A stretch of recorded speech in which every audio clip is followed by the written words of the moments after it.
బులెటిన్లో breaking news చూస్తున్నాం. Kakinada rural MLA పంతం నానాజీ దౌర్జన్యానికి దిగారు. Rangaraya medical college sports vice chairman doctor ఉమామహేశ్వరరావుపై పంతం నానాజీ ఆయన అనుచరులు దాడికి తెగబడినట్టుగా తెలుస్తోంది. ఏంటిరా అంటూ కూడా బూతుల దండకు ఎత్తి విప్పారు. రంగరాయ మెడికల్ కాలేజ్ లో వాలీబాల్ ఆడుకునేందుకు పర్మిషన్ ఇవ్వాలని గతంలో నానాజీ కోరారు. ఉన్నతాధికారుల పర్మిషన్ తర్వాత నిర్ణయం తీసుకుంటామని ఆర్ఎంసీ అధికారులు సమాధానం ఇచ్చారు. వాలీబాల్ ఆడేందుకు నెట్ కడుతున్న క్రీడాకారులను sports vice chairman doctor Umamaheswararao అడ్డుకున్నారు. పర్మిషన్ వచ్చిన తర్వాత అనుమతిస్తామని చెప్పారు. దీంతో విషయాన్ని ఎమ్మెల్యే నానాజీకి క్రీడాకారులు ఆయన అనుచరులు ఫిర్యాదు చేశారు. ఆగ్రహంతో ఊగిపోయిన ఎమ్మెల్యే దాడికి దిగినట్లుగా అయితే సమాచారం అందుతోంది.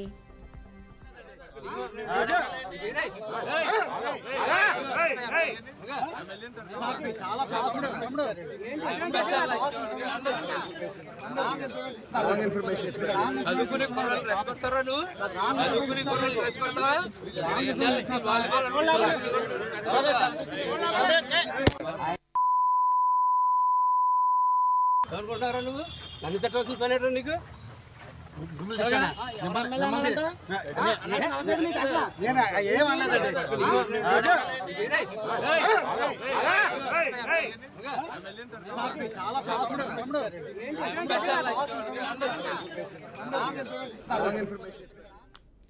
కాకినాడ రూరల్ ఎమ్మెల్యే పంతం నానాజీ దౌర్జన్యానికి దిగినట్టుగా తెలుస్తోంది. Rangaraya medical college sports vice chairman doctor ఉమామహేశ్వరరావుపై పంతం నానాజీ ఆయన అనుచరులు దాడికి తెగబడినట్టుగా సమాచారం అందుతోంది. ఇదే అంశానికి సంబంధించిన పూర్తి సమాచారాన్ని మా ప్రతినిధి నందిని అందిస్తారు. నందిని, చెప్పండి, ఈ అంశానికి సంబంధించిన పూర్తి డీటెయిల్స్ ఏంటి అసలు? Good evening Padma. ఏదైతే ఒక ప్రజాప్రతినిధి ఒక అధికారి దగ్గర ఒక పద్ధతిగా మాట్లాడవలసిన ప్రజాప్రతినిధి రోజు ఒక అధికారిని నోటుకు వచ్చినట్లు బూతులు తిట్టడంతో ఒక సంచలనంగా మారిందనే చెప్పాలి. ఏదైతే కాకినాడ జనసేన నుంచి ఎమ్మెల్యేగా నెగ్గిన పంతం నానాజీ ఎవరైతే ఉన్నారో అయితే కాకినాడ రంగరాయ మెడికల్ కాలేజ్ లో అయితే స్పోర్ట్స్ గత కొన్ని రోజులుగా స్పోర్ట్స్ అయితే జరుగుతున్నాయి.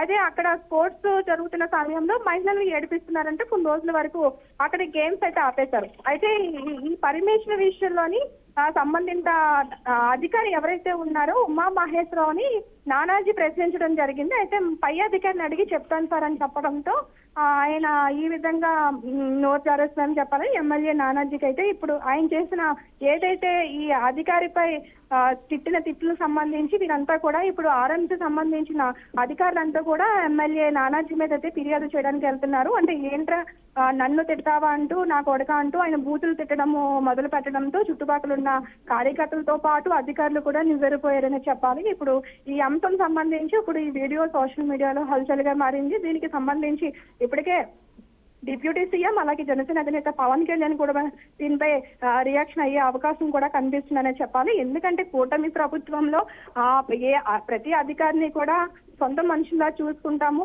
ఎవరికి ఎటువంటి కష్టం వచ్చినా కూడా చూసుకుంటామన్న కూటమి నాయకులు ఈ రోజు ఇటువంటి దురుసుగా ప్రవర్తించడంతో ప్రజలు కూడా ఆశ్చర్యానికి గురవుతున్నారని చెప్పొచ్చు పద్మ.